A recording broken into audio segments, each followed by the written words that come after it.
The internet fails again. No, we're back. We should be back. Just a very short outage, but it wasn't my internet. It's my. This was my Ethernet port. My Ethernet, computers, laptops today, they make without a port for Ethernet. So you have to connect your Ethernet in some other way. Like, it's stupid. Wi-Fi is just it's just unreliable. If you want a solid connection, you have to have wired internet. And I have it plugged in through like a stupid adapter on the USB. But even that's not good. Better to just have a desktop where you can plug in the Ethernet. And I should get a desktop computer. Maybe that'll be the goal for this year. Okay, so bishop h4, g5. Yeah, Russia was cutting the fiber optic cables. They dragged their anchor for 60 miles. It was an accident. Bishop g3. And now, I think this is stupid for white. Now your bishop's stuck there. What did you get for it? You're hanging onto your pawn. There's night and day. And then the other way to play, which I think is reasonable for white. You see, there's one game where white just played knight c3. Actually, several people here. Gary Blomqvist. So, there's 3 games here. Give the freaking pawn back, man. It's no problem. The pawn isn't as important as the d5 square. It was like Finland.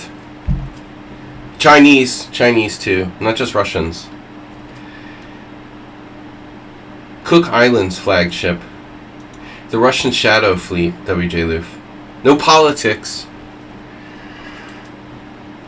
Nefyadov will remind us we're not allowed to discuss politics. Okay. Knight on g to e7, bishop g5. Someone get him an ostrich. Did someone get him an ostrich for Christmas? h6. Do ostriches spit? Bishop h4, g5. Here. Chess zebra. Good thing that toddler didn't fall into the Kilauea volcano. Bishop g7. And this is good for black, or at least like decent. E3, knight g6. We're getting our pawn back. Oh, he played queen d5. Okay, this is a classic, but dude. Let's see. 1, 2, 3, 4. 1, 2, 3, 4. So, let me ask a question here. What's the point of queen d5 if you can't hang on to the pawn? It's too little, too late. This is gone. So I might argue that it's better to not even bother with queen d5 at this point. Pawn is gone. White's losing the pawn. Say bye. And now he plays a really bad move.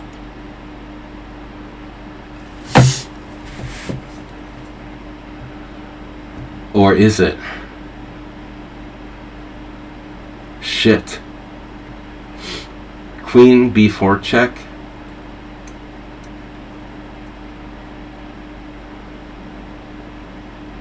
Sorry, I don't understand. Queen b4 check. Knight d2. Queen takes b2. Okay. Here. Here. Here.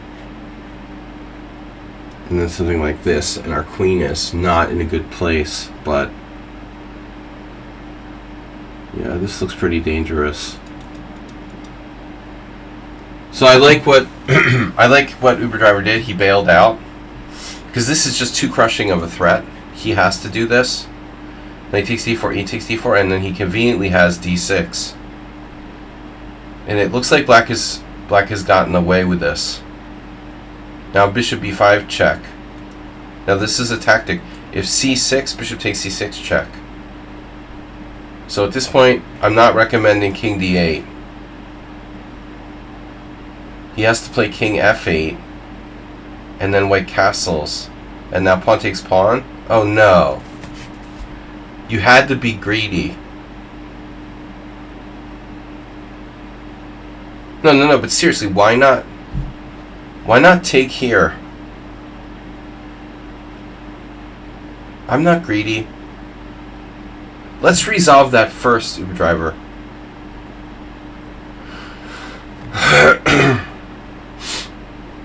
Because that way we're threatening, we're probably threatening this on the next move.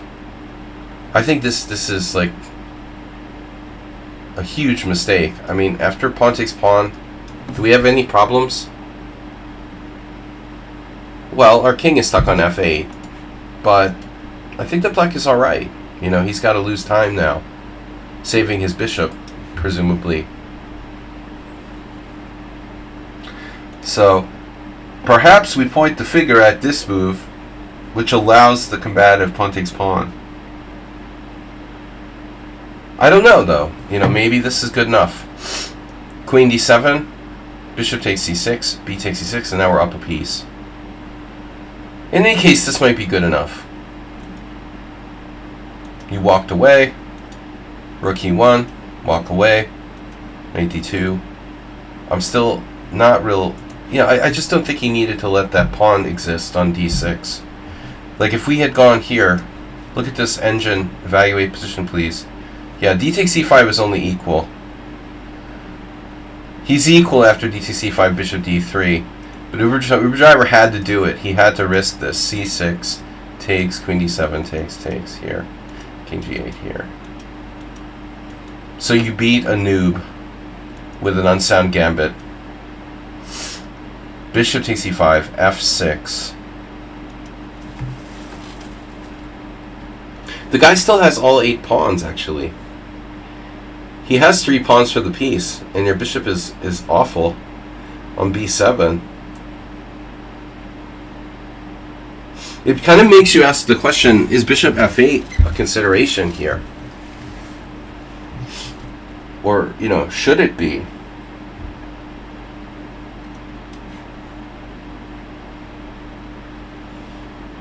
Not sure. I do think it's something we should be considering. It feels like that game, the last game I had with Nefedov, where he had like 3 pawns for a piece in the simul 2 weeks ago. Uber driver just can't help the cheap threats.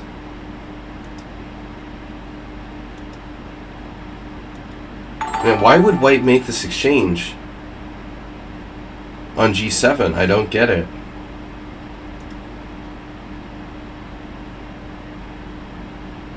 Why not, like, I don't know, f4 or something? This seems to really be kind of weird. Now his pawn on d6 is weak. He has a trap. Oh no. You hung your bishop with check? Was that part of the plan? That couldn't have been part of the plan. He's too busy playing for time. You have 2 minutes where you hung your bishop with check? Seriously? You don't have a better move? I think you do. Oh, rook e1. So it's not a question of hanging your bishop with check. Like, there's an actual threat here.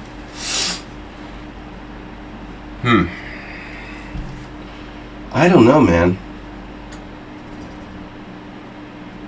Wow. You might have a5. I don't know. We have to check with the engine. Bishop c8 is best. Hanging your bishop with check confirmed not the best move. But you only have one move to equalize. Bishop c8, rook e1, a5. Not easy to find this because it's like, well, what does it do? d6. He has to stay connected.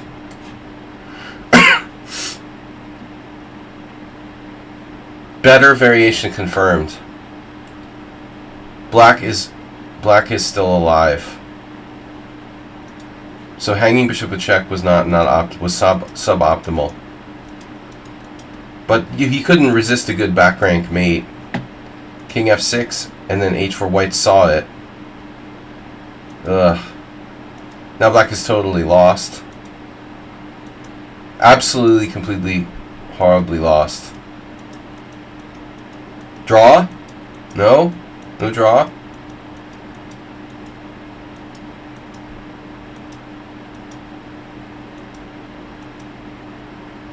Oh my god.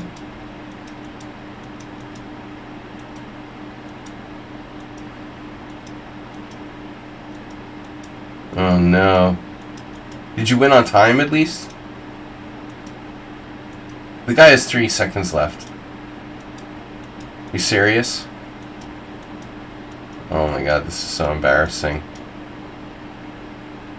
The black won on time. Well, that's really something to be proud of, Uber driver. Thanks for submitting that quality game. Alright, astrobate up with some real chess. Let's get the silly, like, horrible garbage out of here. Is Uber driver usually this coffee house? I don't know, dude. He used to be like a normal player, but he fell in some kind of rabbit hole. Yeah, no, I mean, I played him in the club 30 years ago, and he was kind of a normal player. He just fell down the bullet garbage rabbit hole, and now he plays the whatever that is, Gambit, the Lev Zilbermintz. You guys are lucky if you ever met Lev Zilbermintz. Maybe Move 11 did. This really freaky guy from New York City. That crap that black played there is like the guy's variation. Really insane, dude. He only plays like the Black Mardemer with white. Alright, so let's see some real chess now. Astrobate is black. D4, knight f6, c4, c5, d5, real chess, and e6. See, Uber driver is like trolling me with that. Nico Williams says, where can I find this? Coffee grinder. Let's try to be more specific. If it's possible, let's make this a little more specific. Are you playing viewers? Oh, no, we're not playing viewers. Sub-viewer game analysis. We're analyzing their games. But I should probably put a space. I do have a tag playing with viewers, but it's kind of like playing with viewers, just we're analyzing their games. I guess the tag is misleading. Alright. Sorry about the misleading tag, I'll take that out. I noticed that, but Benoni or Benko. And now King Knud. Notice King Kong versus King Knud. A lot of people do this because they can't stand tension. Any exchange will be made no matter what the circumstances. If they can exchange off something, they exchange it off. So the guy spent all this time building his center at d5. You've got to understand, you've spent 2 moves to establish a space advantage, which is essentially based on this pawn on d5, and now you're trading it off. Nikolai Lechky actually did this, and Eingorn did it. Eingorn is Rip. So there's people who have played this way with white. The idea of it is hyper-modern in nature. White's going to try to like give black the center and then counterattack. I think that you'll see g3. If you look at Eingorn, he was a very strong positional player. We'll try to play using the pieces to fight for control of the center. But if black plays accurately, should have a good position. Topless chess stream. My God, Nefidov. Thank God you're divorced. False stream titles. Politics. No, all the beginners tend to play this because they don't know what they're doing. And if you play e5 and they do it, it's like they're excited because this is the first chance they got to do en passant in a game. Probably that's how the position happens more often. They're like, fuck the check Benoni. I'm not doing the check Benoni today. I don't want a 100-move game. I'm just going to play pawn takes pawn. I think that's more likely. Those games probably happen by black playing e5. You know, the strong players who did this. They're just not in the mood for a totally locked position. They're like, not today, man. I know this is a bad move, but I don't feel like playing the check Benoni and having like a 7-hour game. Anyway, e6, takes, and then bishop g5. So let's think about this move for a minute. Because white doesn't have a center, you know, the c-pawn only. If white plays e4, he's going to have a weakness at d4. So I think the point is, like, if he's going to move his central pawns, it's better to do this so as not to have a weak point at d4. But that's too passive because it blocks the bishop in. I mean, maybe you could play e3 and do something like b3, bishop b2. Hello, checkmate. This is Magnus Lake. But anyways, what about like a pawn sack with e4? It's probably not sound. Though you never know. I mean, such a gambit could be played. This could be played as a dubious sort of gambit. It's like a half-sound gambit. e4. I'm sure you'll find some examples in the lichess Winning Explorer. By the way, if you ever come here again to Budapest, I'm not drinking brown beer. Belgian beer is fine. Not going to do the brown beer again. Can't force me to drink brown beer. Bishop g5. And this is okay so long as white doesn't follow up with e4. But I think what I wanna really talk about here is black's approach to this position. Acerbate has misplayed these positions in the past. And I think it's important to recognize that white has some ideas in terms of the positional backwardness of black along the open file. And Acerbate like doesn't really play a lot of games where he plays d5. You fold too early. Oh. Folding up my tent.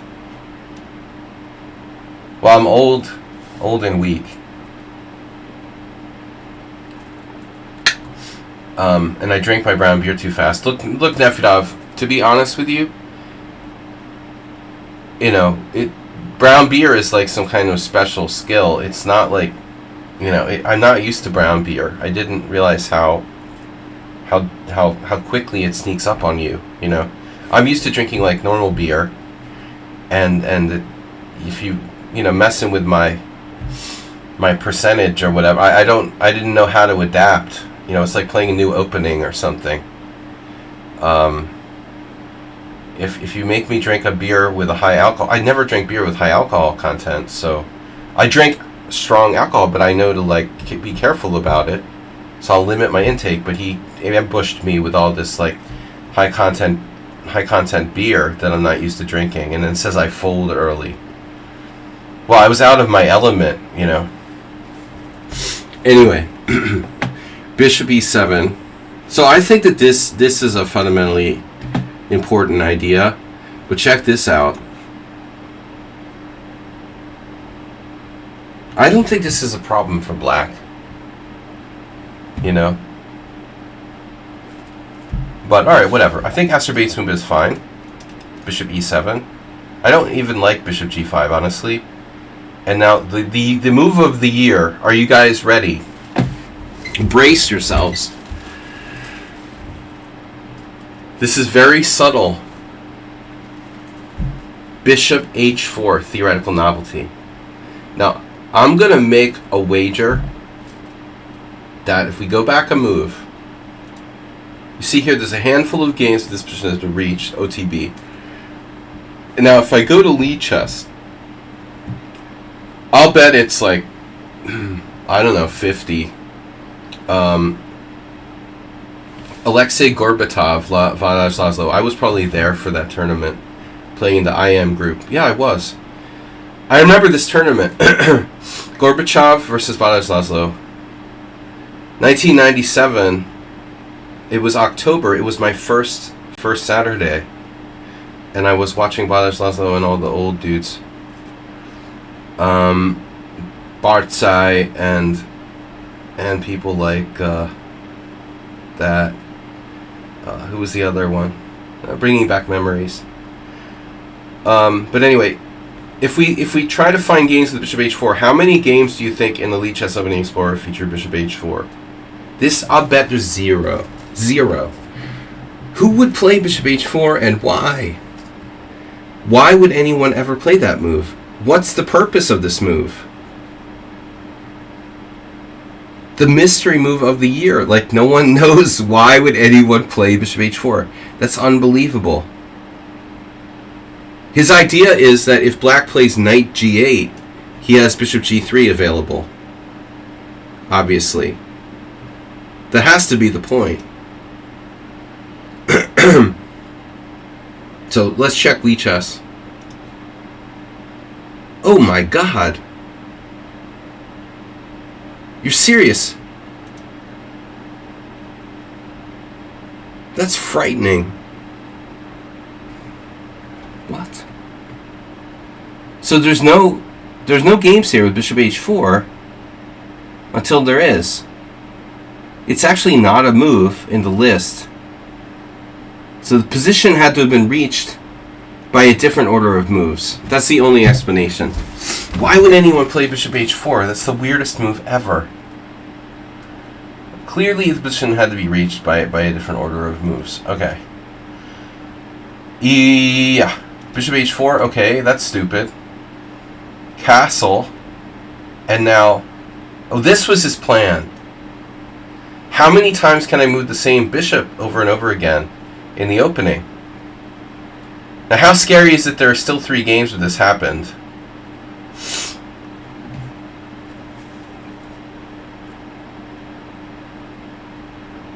I'm kind of proud of Asterbate for playing the move he played in the game.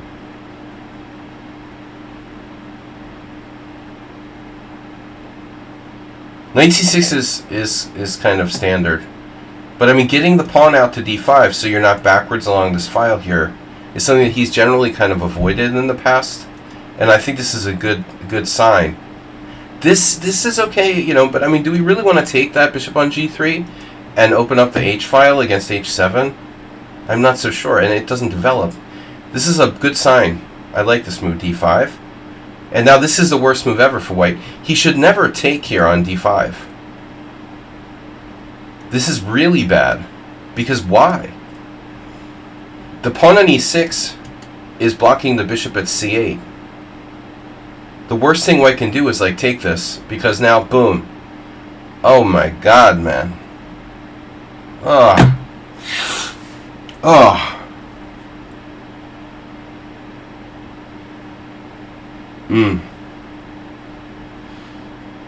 Phew, that's horrible. That's horrible. Bro, what are you doing? Oh my god, it's horrific. You have to take with the pawn, my friend. You finally play d5 and then you play knight takes d5. What a beautiful pawn. But even more importantly, your bishop is open. Tesho.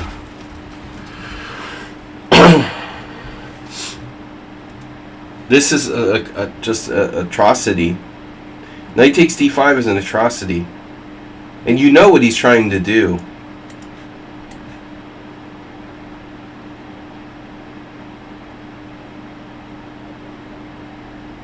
Knight f3. And you see e5 is under control. So if bishop here, he could move his bishop again. Or knight e5. So he goes here. Now Asterbate's planning on bishop f6. No, he's compromised his whole position. White makes a good move. e3.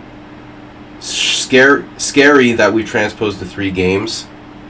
And now randomly queen a5 check.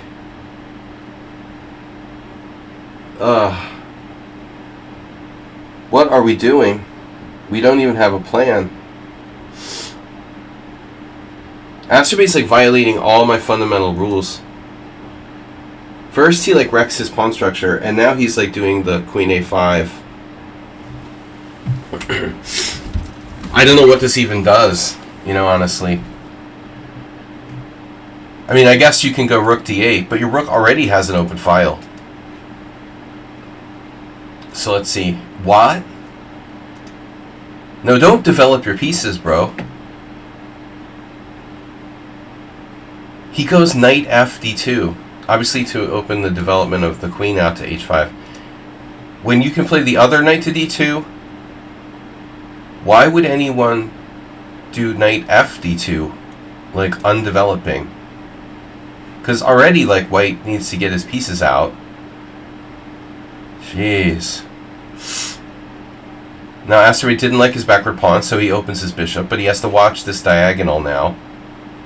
I wouldn't be surprised if black were in trouble because of that diagonal. God forbid white play an active move like bishop c4. For example, bishop c4, bishop e6, queen b3. Now what do you do? Well, I guess you're going to have to protect with a rook. This doesn't look good. But maybe black's okay. He can hang on. Black is probably okay here. No, he has a bad structure. Dude, this is crazy. e5, queen c2.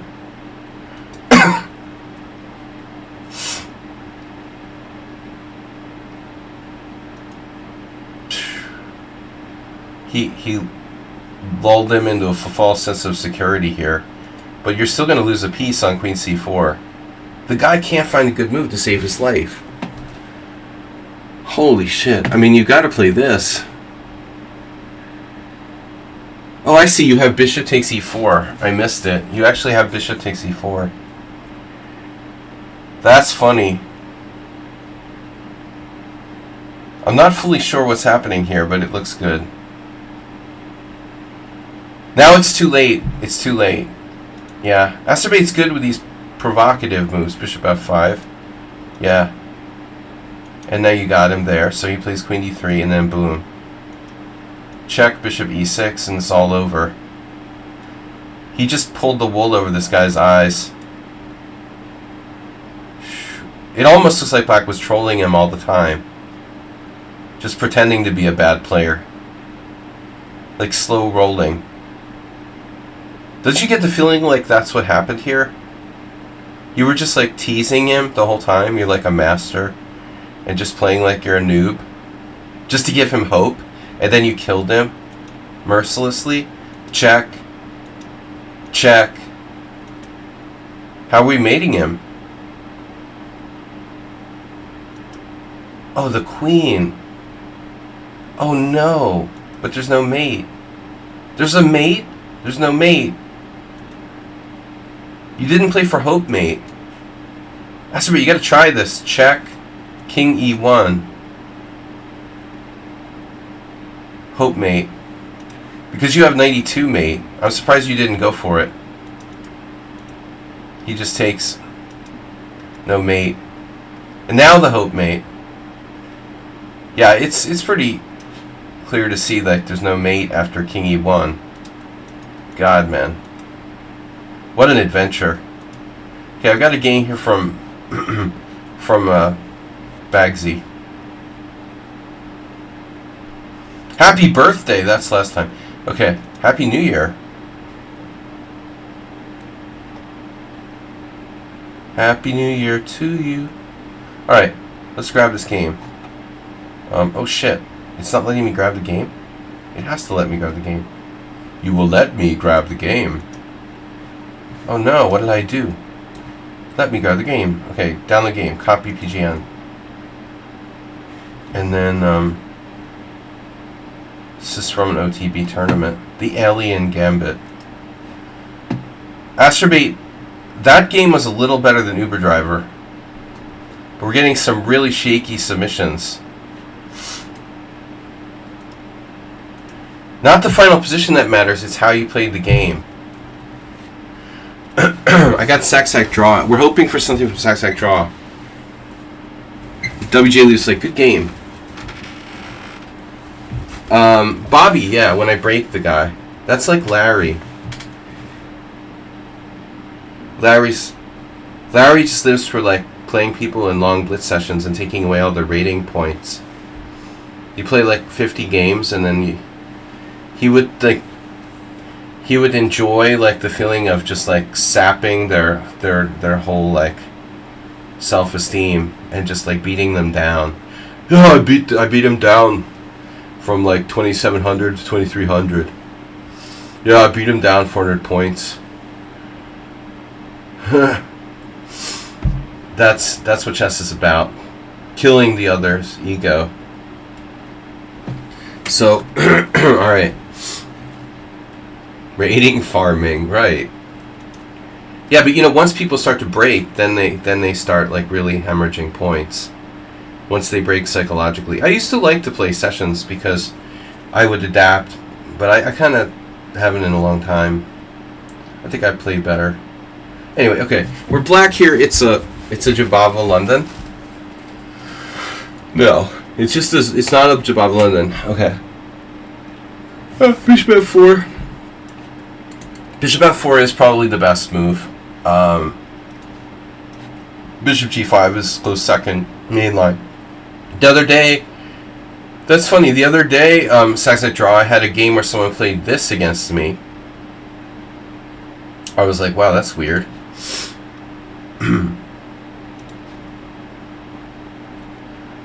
And I played, how did this go? I must have played c5.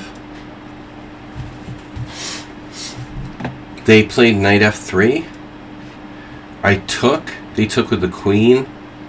I played knight c6. And it was funny because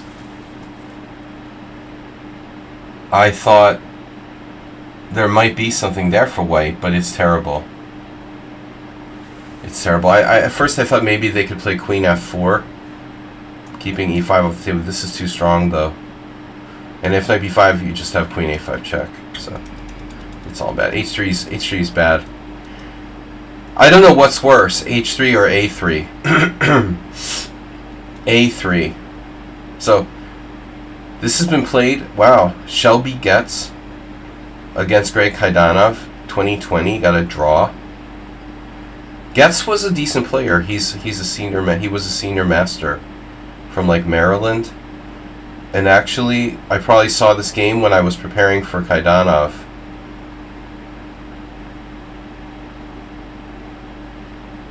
Last month. Some kind of U.S. senior championship, or maybe U.S. state champions or some crap. I don't know what it was. So, a3, huh? This has got to be a bad move, but it kind of, like, discourages c5? Or what?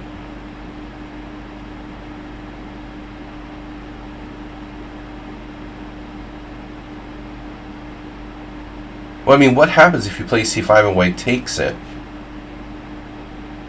Notice the legendary offbeat opening player, Fries Nielsen, who plays the Kraken, by the way, one of the few Kraken players in the world,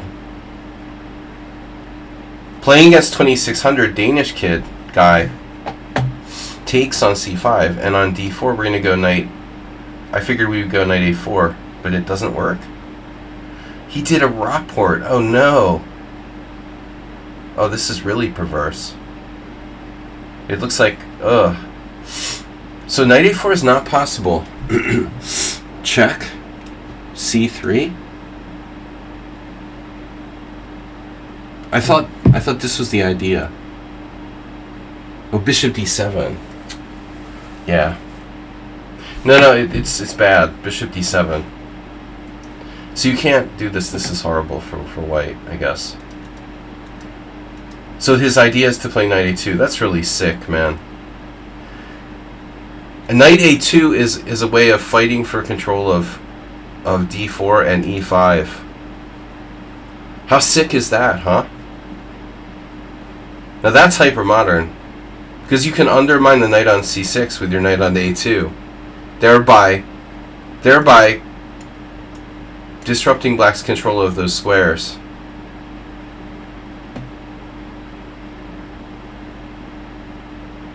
Totally Rapportian. So, I mean, I'm just trying to play in a way with white that makes sense consistently with a3. Fries Nielsen doesn't do just random shit without a plan. He plays weird openings, but they're like weird openings that are somewhat legit with some logical plan behind it, not just randomly throwing moves out there. It's like an improved sort of Michael Basman.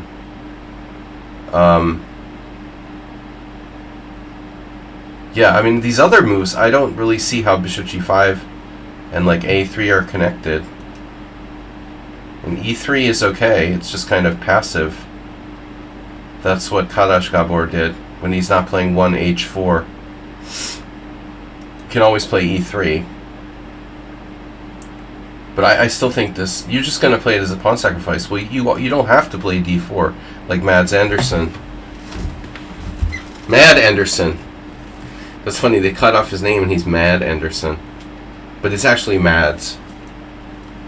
Very common Danish name. He's just mad after that. And mad. Alright, so here, and now knight c6. I mean, again, you know, he can take. Now you're playing a gambit. You're playing a Chigorin, kind of. Fine with you. And then white's next move, excuse me? That's extremely weird. What the heck is that? Why? Extremely strange move. So at this point, I would start thinking like Rudolf Spielmann style.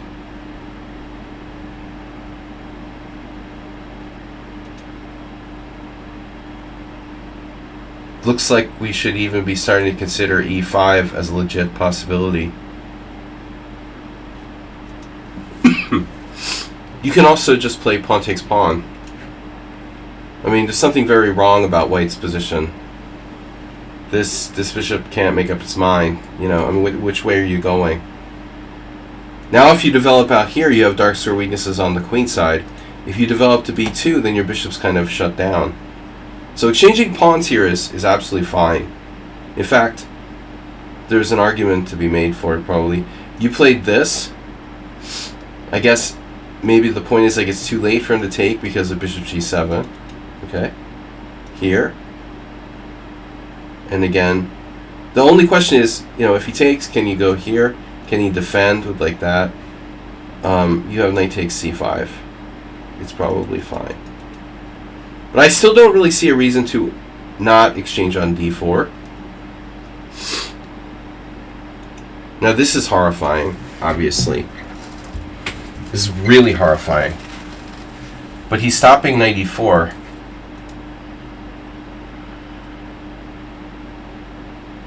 But I mean, all bets are off now. I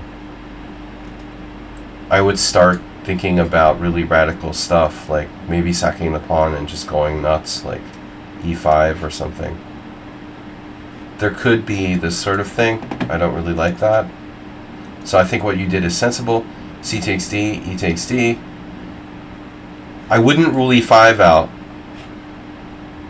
You know, despite the fact that his bishop's on the diagonal and you might liven it, the fact is his king is in the center. So after this, yeah. So you did it. You pulled the trigger on e5.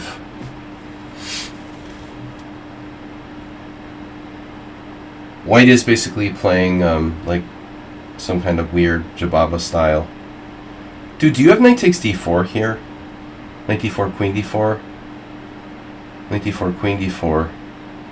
What does he get? 1 piece, 2 piece, 3 piece, 4 piece.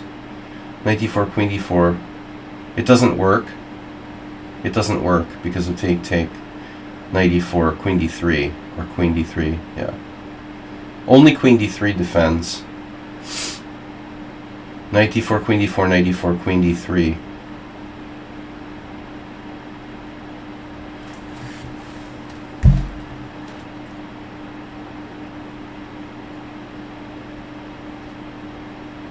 You know, and there's more than one way to skin the proverbial mule. Not all players are necessarily suited to maybe playing e5. I think you could play this position in a very strategic way.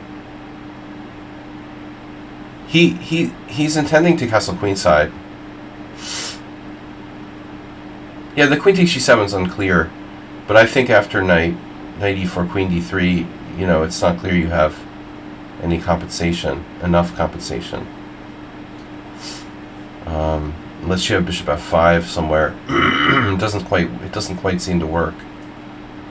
Almost. But anyway, so as an alternative for black here, I would anticipate queenside castling and initiate, you know, counterattack style plans. If a6 castles queenside, b5 looks good. But, and it's the but,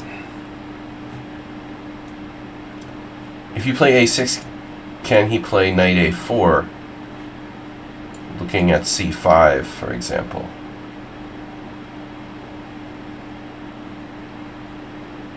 So is there another way to play for b5?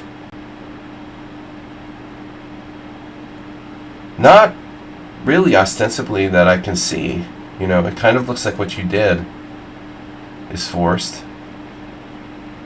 And now, I mean, the dude doesn't have an option here. I mean, he needs to take, no? He played this. I'm really shocked. Of course you want to blow open the center. But, you know, he's leaving in a minute. I mean, after pawn takes pawn,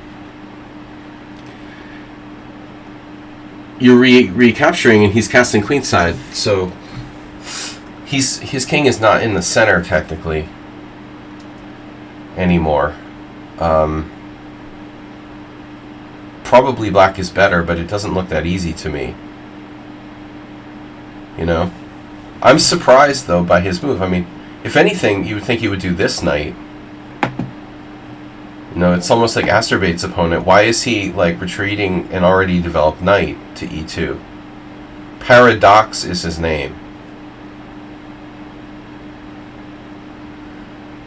Now you just have, like, a space advantage. You can play e4 and claim, I think, a serious advantage.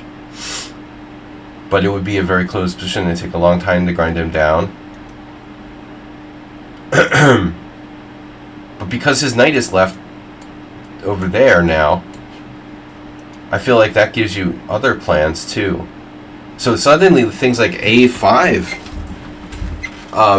that weren't possible. If he tries to castle on the queen side, it's a little bit of a pity to play this move. He takes c4 because you're like unbottling him. What I'm gonna say is, like, maybe it would be better to keep the tension. Trade on your terms, right? Why not rook e8? Now that way you don't help his pieces improve. Takes, knight takes. I mean, he could still get to the same type of position, but in the meantime, you know, his knights are still back here. I just think it's interesting. I'm not sure this benefits you. What he doesn't take? Why doesn't he take? I'm going to need to see a license from this guy. Why doesn't he take? He figures he can take whenever. Okay. It gives you an option to play d3 and see what had happened. This is a nice move.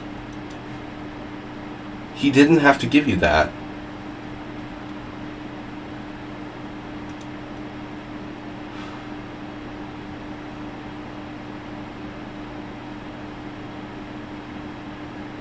Really nice move. See, So you don't want to do like bishop f5 because you get hit by this. I'm looking at everything. You know, I'm looking at this. Again, Rudolf Spielman style. No, but d3 is good. He can't take with the pawn. That would destroy his whole structure. So you force him to take with the queen. Now you have a tempo with bishop f5, and that's going to be really, really paramount because I think you're quick to rook c8 here. And so now you have sacrifices at c2. This was really silly of him to allow this when he could have just captured on d4. Yeah, and now you've got serious threats. And he's begging you to kill me now, kill me now. So you could even play knight takes g4, right? Just for argument's sake, knight g4, bishop g7, king g7, pawn takes. Maybe it doesn't work. Bishop e4, because he has a trick here. I mean, you're probably winning somehow, but even that's possible. He has a check here. Let's say knight f3. No, you're winning a piece back. Check and queen f6. Just for argument's sake. Even that's good. But he's begging you to sacrifice on c2. This is... another methodology. Okay. So if you take on c2, he has to take... Actually, I don't know which way he should take, or not take at all. You take on c2. I guess he takes with the king. Can he survive this? Shit. Well, I'll be. That is a problem. So you have trouble getting him on the white squares. Well, I'll be a monkey's uncle. This doesn't look so easy. You probably have compensation. Yeah, but it's not enough. It's not clear. You know, that's probably what the dude was counting on. You know, he was counting on bishop takes c2. And this is a double threat. And now you have knight d4, bishop takes c2. Ah, of course. And this is the game they banned your account for, right? No. Alright. We're not going to ask about that. b4. And it's over. Yeah, that's nice. That's nice. See, that's a nice game. It was correctly played. Knight c4, takes. Very nicely done. And very principled. Oh no. Oh no, check, take. That was nice of you. You could have won the whole rook with rook e8, but you thought you'd give him some hope. Yeah, very good game. Let's just check with the computer that position. d3. Yeah, that's the move, dude. That's the key move. So if he's not an idiot and he takes back. Yeah, if he takes back. I mean, I don't understand what he's afraid of. Like rook e8 check, he obviously has pieces he can block with. Wow, apparently you have knight e4 here. Rudolf Spielman works. Oh no. I bet we wouldn't have seen this. This isn't clear. This isn't clear. No. This isn't clear. Knight d4. Bishop d4. Yeah, you just have to play chess and you're better. That was so bad of him to allow so the d3, you know. This is a really nice move. I think Asterbait would have found it. Big Sludge Dog. Alright, we got... What's up? Alan N. We got Gada Kamsky. Arena Grandmaster Gada Kamsky. Would you ever look at any Roy Lopez Cozio lines? Yeah, I mean, it's... not my preference, but interesting. I definitely would find it, more interesting from the white side. So, Nefedov is playing black, and Kamsky plays c4.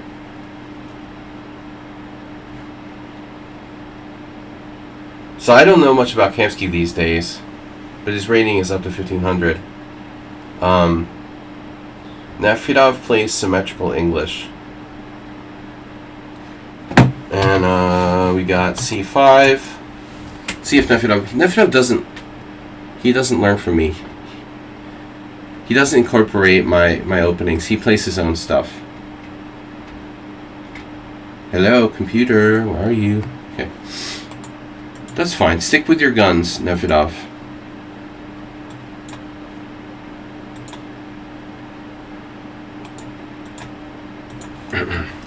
Alright, now, symmetrical English, I was telling this to Doug Eckert at the World Senior. We had a draw where he played the English against me, and I played the symmetrical English. I used to think the symmetrical English was... Well, I didn't like it because it was kind of drawish. But, that's not necessarily the case. Just because we play, the first move symmetrically, doesn't mean the rest of the game has to be totally symmetrical. It has to stay a draw. It has to be drawish, not necessarily. Having said that, I think that e5 is Black's best move.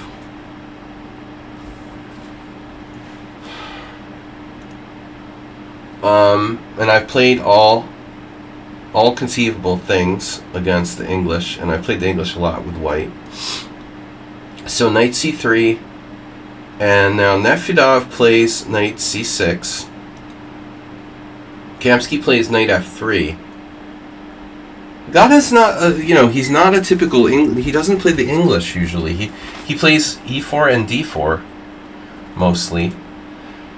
And, of course he can play the Sicilian with black, so anyone who can play the Sicilian with black knows how to play automatically by default, should be able to play the white side of the English. And plus he's a world-class player. But just saying, I don't think that Gata, it's probably one of the openings he never really played that much with white. I don't remember him playing the English in any, a lot of important games or anything. He can play d4, he can play e4, he can play closed queen pawn games mostly. He can play anything. So Nefedov, now I don't play this. Nefedov plays the 4 knights. What you could do to really annoy Kamsky is play what Erdos played against. This knight d4 is a decent move.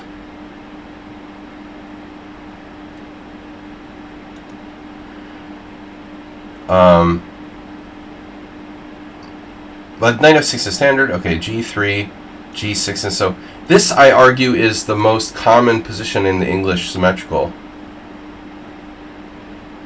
This is like the tabia position for the symmetrical English. The most tabia of positions in the symmetrical English. And here, you could...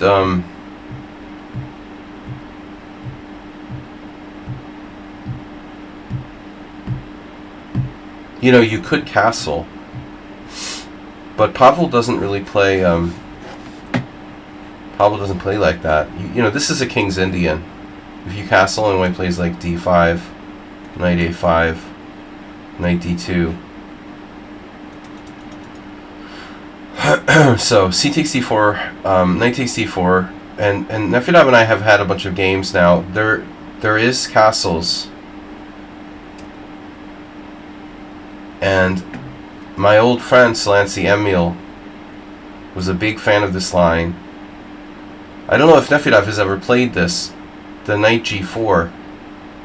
Well, obviously Kamsky would probably know quite a bit about everything.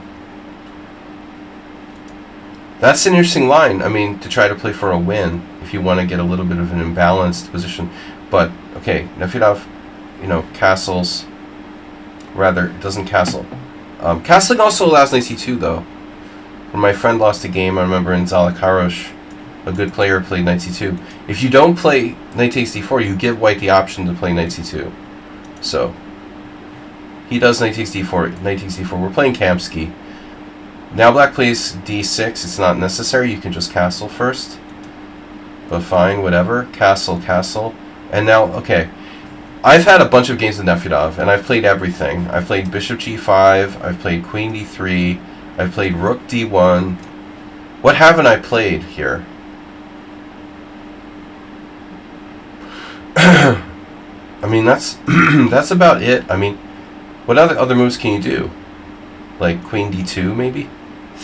I'm not sure if I've ever played queen d2. Let's see. Yeah, so queen d3. Yeah. I mean, I've played this distribution of games. Queen d3 is the main line. I played queen h4 a lot. Did I say queen h4? Maybe I didn't. I guess I didn't say queen h4. And now, ironically, Gata played bishop g5, which I only played once against Nefedov. This is really weird. So I have the same game with Nefedov 6 years ago, where he responds against me with h6. But against Kamsky, he played bishop f5. I would say, ostensibly, a little bit more of an aggressive move. This bishop f5. Well, let's see the theory. Robert Fischer, Spassky, 1972. You know, Fischer never played the English. That's different, Alan Chess. Yeah, I mean, Yasser was a god of the English opening back in the 70s, but he...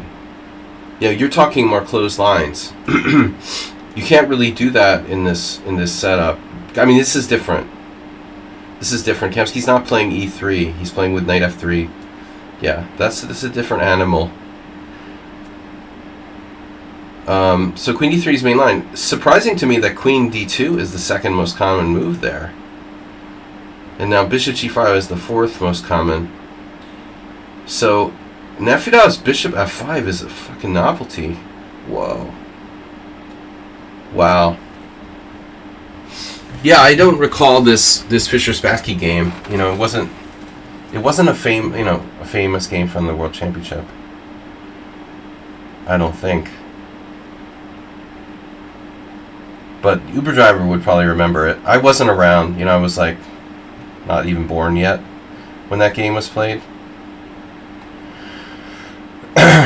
Anyway, bishop g5, bishop f5, theoretical novelty. I wonder why Nefedov played h6 against me, and then 6 years later, 5 years later, 6 years later, 7 years later, it's 2025, he plays bishop f5 against Kamsky. Now the idea is clear.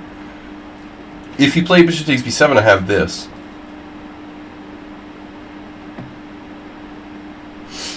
Well, it wasn't Fischer's only shock, right? Fischer played some stuff he didn't normally play in that match. Yeah, that's true.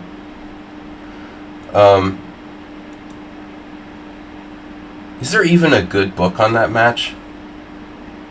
There must be. I don't have one, you know, sadly. Who wrote any really decisive book on the Fischer-Spassky 1972? I don't have a book on the match. It's funny. Bishop g5, bishop f5, this is new. So what's the problem with this move? Gata goes back. He's starting to play bishop h6, trade off your good bishop. What are you threatening? So you're threatening nothing. Damn. So ultimately, I think Nefedov's reaction to me was better than what he did against Kamsky. Because on this move, white takes, and then goes back. But he had to give up, you know, that's a tempo. You had to give up your bishop. What's up with queen a5? Sabalo. Rip. He's a nice guy. Or queen e3. Keeping an eye on e7. So I think that's better, actually. It looks like in retrospect, Pavel unimproved with bishop f5. And now after queen e2. Okay. The only thing that Nefedov could do here that I like is maybe trying to copycat.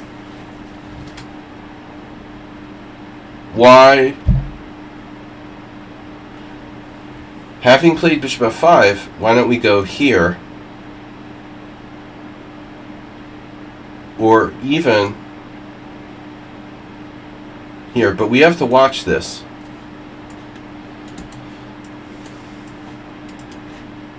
No, so if white does something, we're going to grab the pawn on c4. There is this thing where we'll fork your bishop and your e7 pawn.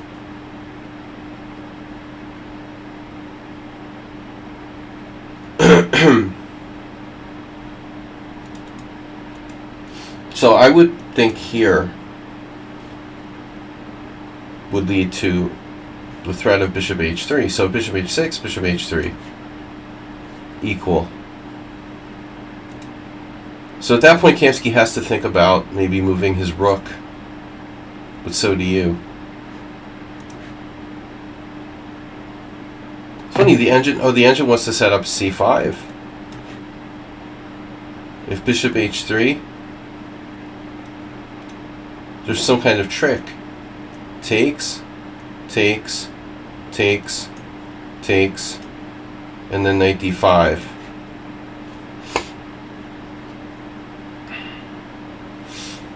Then you get tortured.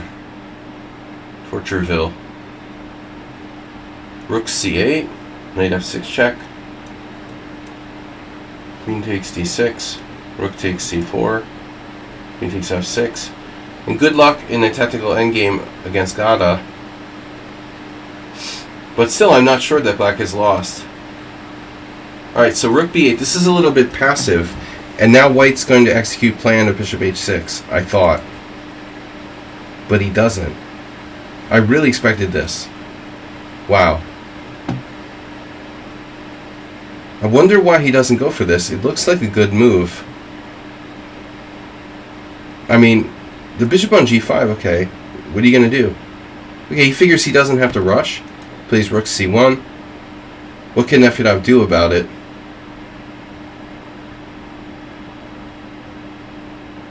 I would still expect queen d7. Pavel plays a6, playing for b5. This is a normal plan. And now Gada plays a4. But I mean, this move comes with some issues. You know, when you play a4, you're going to weaken squares on the queen side. So now, I don't know. I mean, you could do queen b6. What the heck is happening if, for example, queen b6? Queen b6, bishop f6, bishop f6, knight d5. And if queen takes b2, you have knight takes e7 check. With a better endgame for white, I guess. So now you played what? Bishop e6, controlling the d5 square, b3, now queen b6, and now rook b1, defending b3. It looks like black is okay. You know, by the way, this was a simul game. Problem with this is that you're blocking your own b5. So rook f c8, and that gives you rook c5. This is not possible immediately because of bishop e3, but I was thinking maybe queen b4. Queen b4, if knight d5, knight takes e7 check won't be a problem because of king f8, stuff like that. Kamsky pauses for h3, and now, well, I mean, I would think that queen b4 would be kind of a normal thing to do here.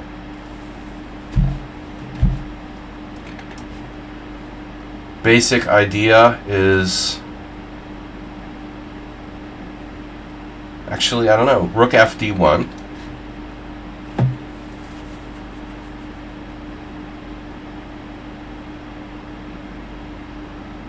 And now what? Let's say king f8. And then the idea is knight d5. We just trade queens. Twade. So h3 and knight h5. I would think that that's a more trustworthy move. I don't understand knight h5. It's a cheap shot against g3. But you're not controlling the center. I mean, this creeps me out. You know, you're forfeiting control of the center. That doesn't seem right to me. I mean, do we have a cheapo here with queen a5, it looks like? The white will still have knight d5 even there, like worst case scenario. Do we have some sort of double threat? So you're threatening knight takes g3? Actually, yeah, we're threatening knight takes g3. King h2. And now, I thought that Nefedov was going to play maybe queen a5 or something. Now he plays queen b4, but what's the point of putting the knight on h5? Here, I would think Kamsky should keep the tension. Can't he play like rook f c1? I guess he was concerned about this. I don't think that can be played. Can it even be played? Why is black's knight on h5? You know, that doesn't look right. I just don't understand knight h5. Everything else makes sense. I would play this immediately. h3, queen b4.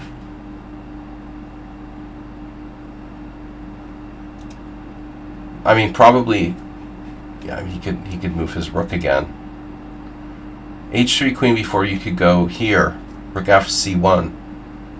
But so I'm talking about stuff like this. There's still bishop f5 in some positions. I don't know. Maybe d5 in some positions. Here. And then, okay. Now we're happy to trade queens. But the question is, you know, are we going to get, you know, grinded down by world-class grandmaster in an endgame? If you take on d5, Gata has the bishop pair.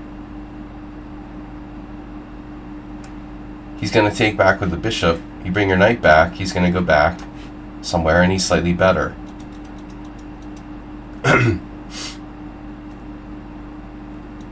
But I mean, can you really afford to leave that knight on d5, stepping on your face like that? Honestly, you know, this may be the best thing to do. Take, go back. He goes back, and now, you know, we're a little bit worse. If we play b5, cb5, ab5, a5, that's a little bit scary. And I'm almost certain I've had games with Nefedov along these lines before. But you probably don't want to give him an outside passed pawn. So you can hang out, you know, knight d7. You know the drill.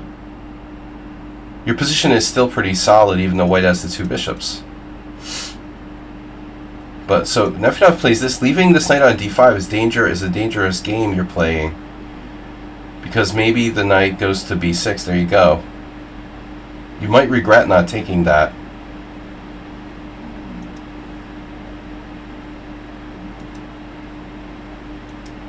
Now he's hunting it down with knight d7 anyway. e4, knight d7. And I mean, Kamsky should definitely not. I would think he would not trade pieces here. I would think he would go back to d5, but he does. Play bishop e3, takes, and now rook d7. What? Okay, this is a little bit unpleasant, but my first inclination was to go here, but I don't know. I mean, this just looks awkward. Like our bishop is stuck. It feels safer to play rook c8.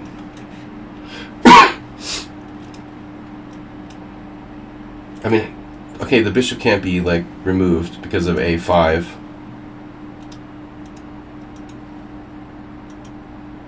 No. There's a new. Now there's Bangtown, California, donating 5 gift subs. Nice. Happy New Year, Bangtown. We've got a new year. 5 gift subs from Bangtown. Move 11, his 90th month of being a subscriber. But Nefedov, you're opening up a new can of worms here. I mean, I think ultimately he sets this up. I still think rook c8. Oh, computer has another idea. Well, anyway, the engine is more about here or here, but not d7.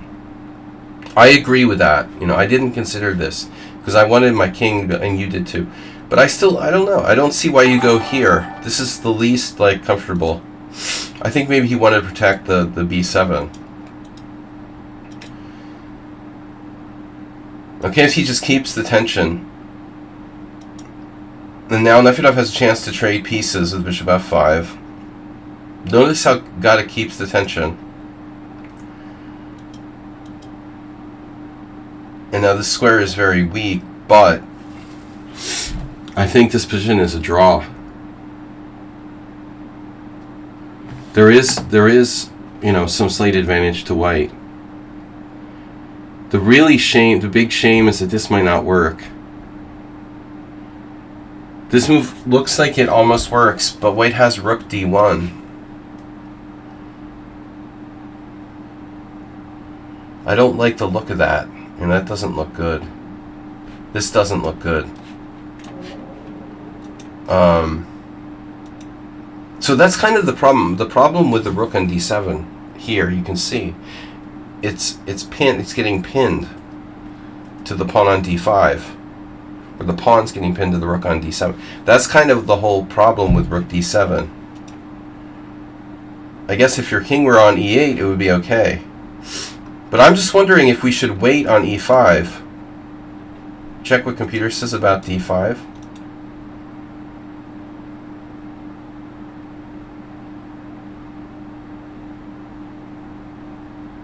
What's going to surprise us? It's okay. I saw this, but I didn't think it worked. Rook d1, rook d6. I thought white has bishop c5. Oh. See, so there's a sequence. So rook d1, rook d6, and then bishop c5, and then you take. And so now if takes, then you pin him. That's funny.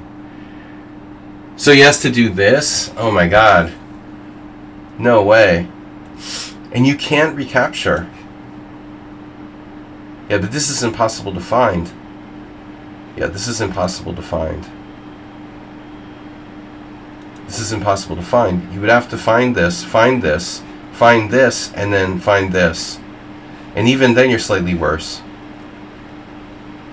Yeah, that's practically impossible. The d5 is the best move. But again, it's like very hard to play that. I just wondered if you can play e5 anytime. I mean, maybe it's better to wait one more move. Like, say for example, here's my argument. Say for example you play king f7, and Kamsky will play this. Then you can play e5. You know. I mean, maybe there's no traps. You know, takes, king e6. You're fine. I mean, even here, like,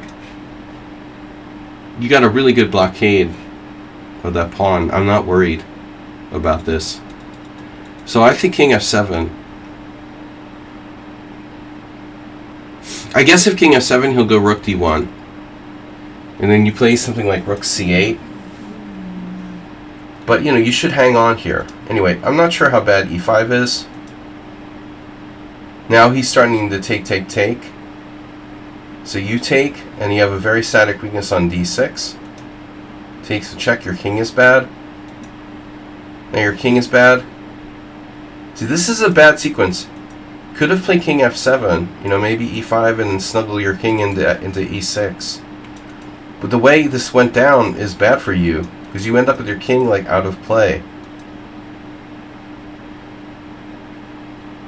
This king out of play is a little bit annoying. You're still maybe not lost, but it's not pleasant.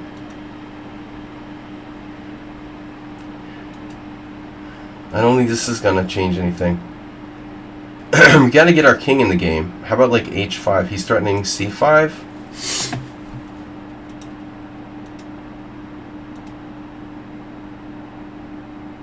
Now, what about taking this way? Man, I mean, if Gata takes that way, you have d5. But he has these two outside pawns. So I'm not sure which way he should recapture here. Take, bishop b4, g4, and this is really bad. You know, in fact, I was wondering if you should play h5. Probably it wouldn't really change anything dramatically, but at least on h5 you could take on g4 and isolate that pawn. I don't know if you're like losing, but it's definitely worse. Worse for black. This g4, and now c5.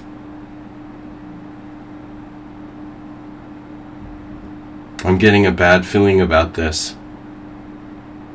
The damn rook on d7.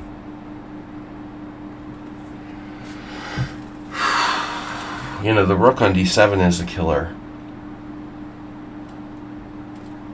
It not only like gets pinned all the time, but it also takes away a score for your king. Your king could go to d7 if the rook was somewhere else. Maybe. Yeah. Yeah, no, I mean, you made some small mistakes in the endgame, and he's very good, you know, obviously technically. He has a lot of time there. Alright, good game, though. No more rook d7. And now, let me read the description of this game. Okay, I'm playing white over the board classical versus 1910. Happy birthday. Oh, no, this is black. Sorry, black. Sorry, that was happy birthday. That was last time. 2 weeks ago. This is not. This is from a broadcast. Okay, I'm playing black. Right. Alright, so this is from Bagsy. No, good game, Nefino. I mean, relatively good game, but you made a couple moves that I'm skeptical of. Knight h5 feels like a little bit acerbate-like, and and that rook move. Hard to play against a strong player, though. I was very much psyched out when I faced Kamsky. Okay, this is from an over-the-board tournament, but third game of the day. I hope it's rapid. Chess dummy. Is that you, Uber driver? So e4, c5, knight f3, d6, take. It's a Najdorf with bishop g5. Black plays e6, you know. Yeah, take it as a compliment. But I think you also want to take a close look at that bishop g5 move and ask yourself, why the heck didn't anybody play bishop f5 except for you? I think your h6 is more standard. But I would dig a little deeper. I'm not sure what the best move is there. Bishop g5 doesn't have a great reputation for white. You know, it's supposed to be like totally equal. Okay, anyway. So we got bishop g5, e6, and then f4. I'm not the world's leading expert, but I just, you know, I think that Najdorf is like an improved Kraken. Lol, I was just playing on lichess and decided to check your Twitch. Is that you? Are you saying it's you? Are you chess dummy? Chess clown? Or chess dummy? So, you know, of course, Bobby Fischer's favorite move, the poison pawn, and it's very sharp. But, you know, looking at the recent games with Bachier and the people who play the Najdorf, the one thing that strikes me is this h6 business. What's the deal with h6? They do h6 and then they do the poison pawn with queen b6. But this seems to have the best score.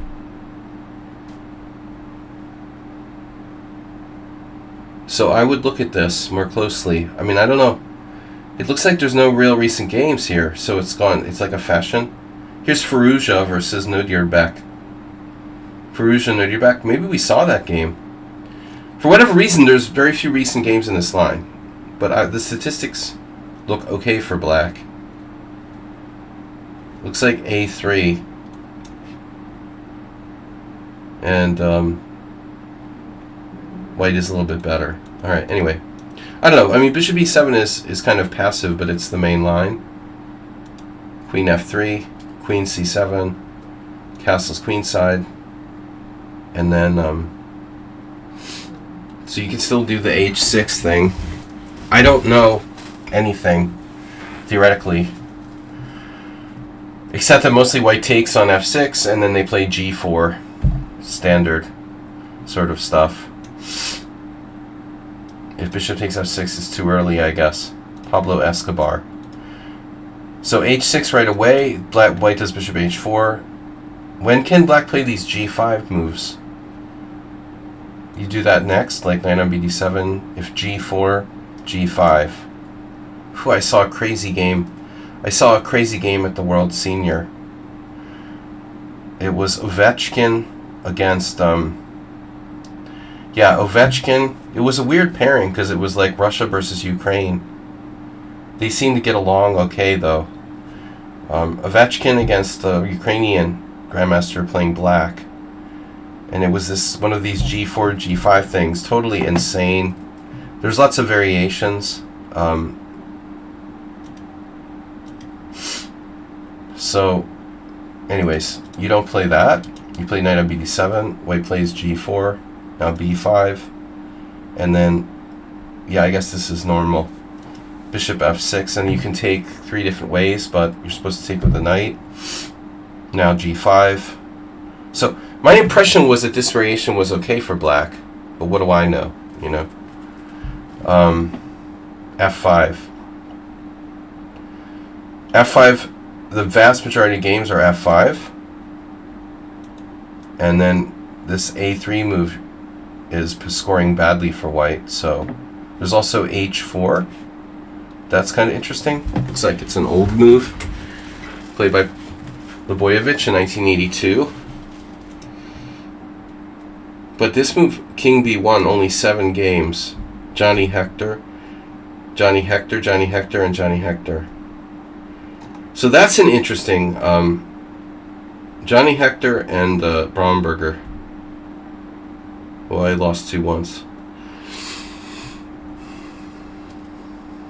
So what's the idea? King b1 is always a useful move, but you can play b4, and white goes here. You know, so his knight can come over here, or it can go over here. And now you castled, and interestingly, no one castled in any of these games.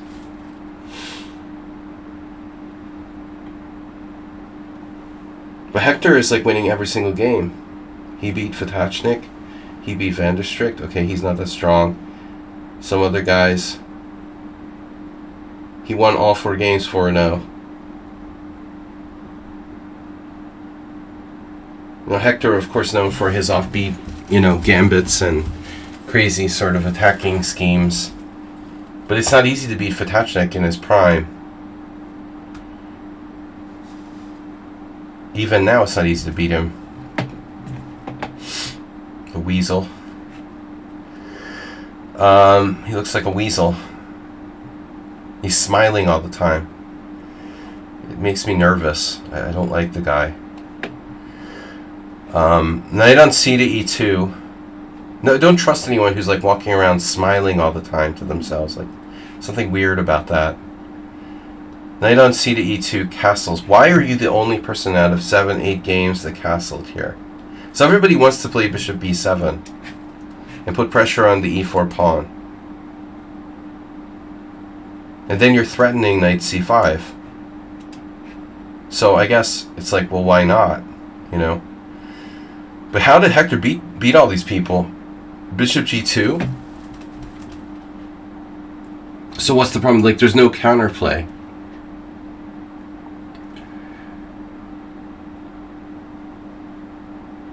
What happens on g6, preventing knight f5?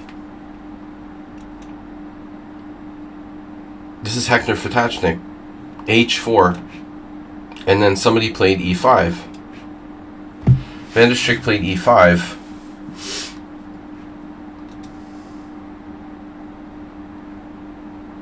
And Fatachnik played rook c8. like threatening to play e5. Hector plays rook c1, and now e5, and now just knight b3. Black should be okay here, no? Black is okay here. Damn, dude, Fatashnik went crazy and played f5. Holy shit. That's a little extreme. But this looks dangerous. This line is b4. You've got to be precise. Here's an interesting idea. g6 right away. This would probably transpose h4, bishop b7. If h5, rook f8 or castles queenside, you can maintain the base of the pawn chain.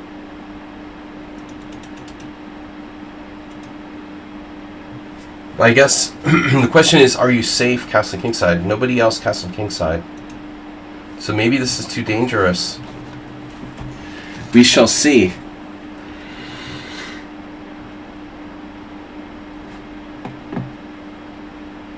h4 is the most direct move, but instead white played knight g3. This is also very logical. Yeah, I mean, I think it's not the safest thing to commit yourself to castling kingside. He has a clear target now. And your counterplay is kind of slow. So I agree. But let's see if we can find anybody played this decently. I mean, bishop b7, someone won a game, but white played like bishop h3. That's just a random game. No, it's Javier. Okay. My friend Javier played this in 1999. Bishop h3 is bad. Okay. f5 by white. Yeah. That's a TN. Kind of makes sense. So if you do Johnny Hector's move, what should black play? Castle g6, knight c5, g6, h4, and then e5 right away like Van der Strict. Oh my god, white can play h5. Sack a piece. Holy shit. E takes d4, pawn takes g6, f takes g6, knight takes d4. This is crazy, but it may not be that bad. You're up a piece here. This seems to be okay. You're threatening to castle queenside. It's like a Velimirovich. So on queen h3, queen d7, queen e3, bishop h3. Draw. It's a draw. You can play bishop h3. Wow, and e4 is hanging? My god. Bishop takes knight e6. Bishop takes c2 check, king c2, knight takes c6 check. Holy shit. King b1, knight g7. This is crazy. It looks like black is hanging on though, so that's like something like that is like critical. Okay, you played knight g3, you played bishop b7, plays h4, and now rook f c8. Is this a problem where white will do like bishop d3 and just guard c2, and then your king is coming under a big attack? So I guess like ultimately, instead of doing rook f c8, you may have to do something more proactive, like Fatashnik or did with f5 himself. If you play, say you play knight c5. If you play knight c5, does white have like f5? Oh shit. Fischer with white.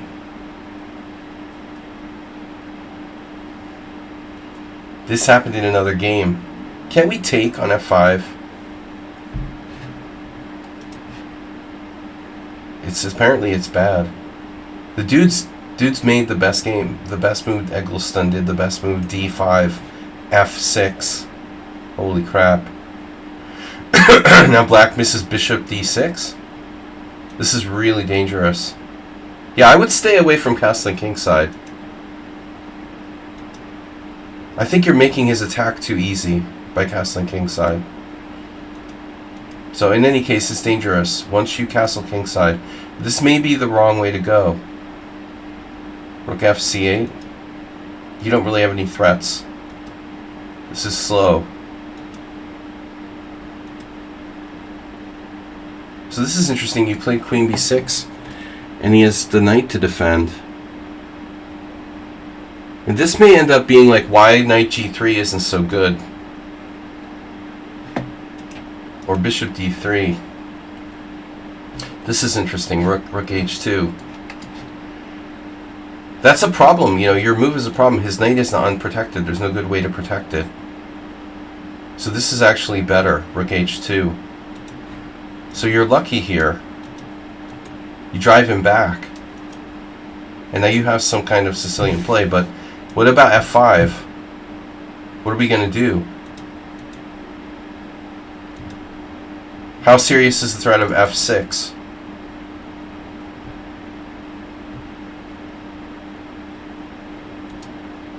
Yo. I mean, obviously you can play like bishop F8. You're threatening B3.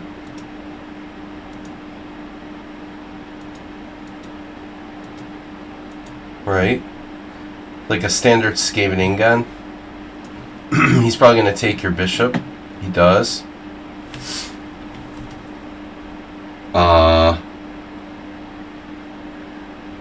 Don't you have some threats here? Do you have anything like immediate?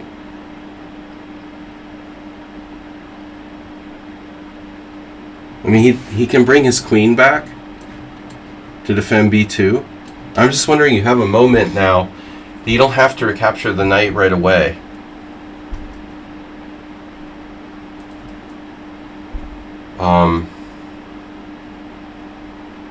So we really have to consider other possibilities. If takes on A2, takes on C2, takes on D3, he takes with a pawn. And then, you know, you might have threats. B takes C2, rook takes C2. It wins. I didn't think so. I didn't think so. I didn't see this was enough.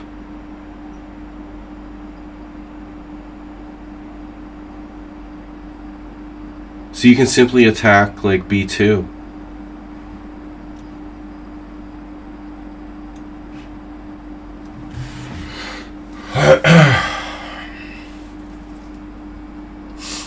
Well, I mean, at first glance, you're down a rook or whatever. But man, all of a sudden, you know, the more you look at the position, you see this. If this is his only way, you know, protect... Well, he has rook B1.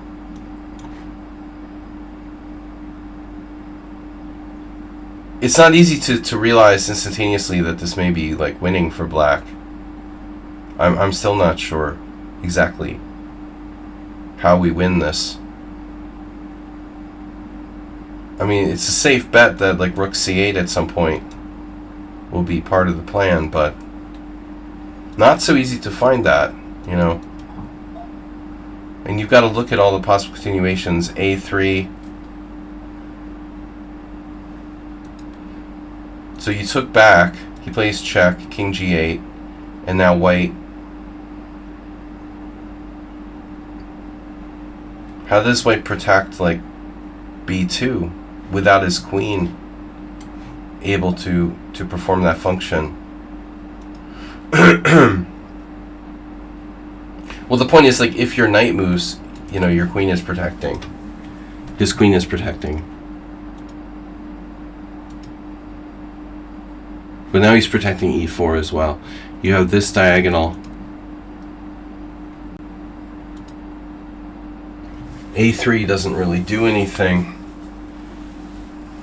Knight C4. Knight C4, you know, maybe you're threatening Knight A3 check, right? But then he has Queen C3, for example.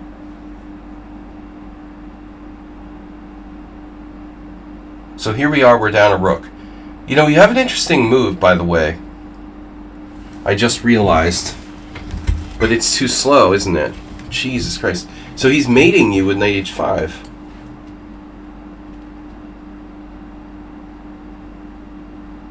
Is he not mating you? Say you play Rook B8, Knight H5, King F8. It's not mate. But what is it? Whatever it is, it looks like, you know, he has got too much play. So there's no time.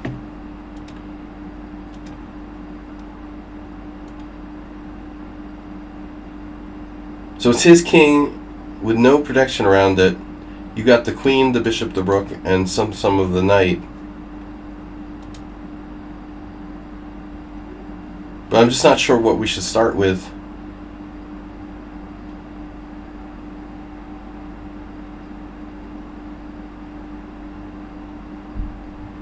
You might even have like A3.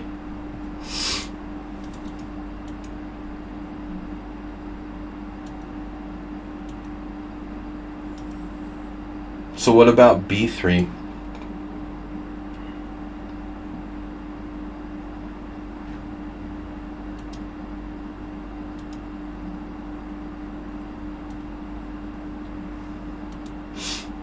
Doesn't he have Knight H5? Oh, queen takes. Okay. Rook C2. It's quite a game. You're down the exchange. Wow. That's nice.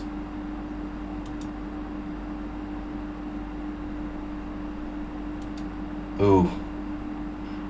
His queen is defended. Damn, you have rook takes C3? That's brutal, dude. You had rook takes C3 here. Oh, he has perpetual. Shit, it doesn't work. Oh my god. Rook takes C3, queen D8 check, king G7. Queen F6 check, king G8. That's so sick. It's a draw.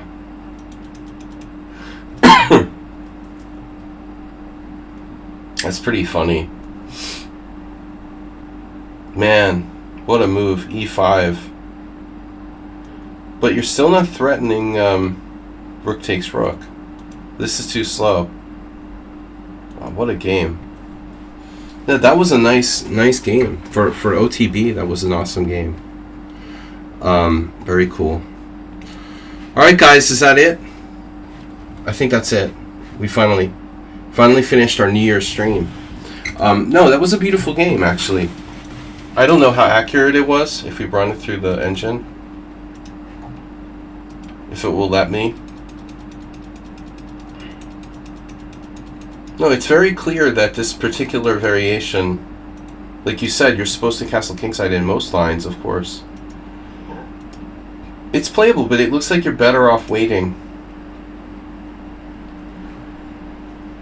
It's interesting. I mean, I think he must have just discovered this by coincidence. You know, there's no game since 2002. Kind of an unknown variation. But it's very safe for white. You know, think about it, this is very easy and safe to play. With very little risk for white.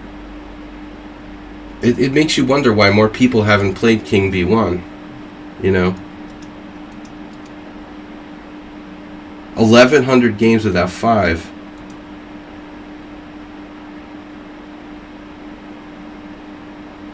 But why? This move is perfectly okay. So B4, you're forced to do this. He's forced to go there. Yeah. Let's see what the engine analysis says. So basically the position is okay for him until bishop D3, but I think he's better. This may be important, though. First of all, instead of knight g3, h4 is better. It doesn't loosen his knight on d4. And secondly, it looks like here, maybe you shouldn't play rook c8. But I don't know if I have a better suggestion, actually.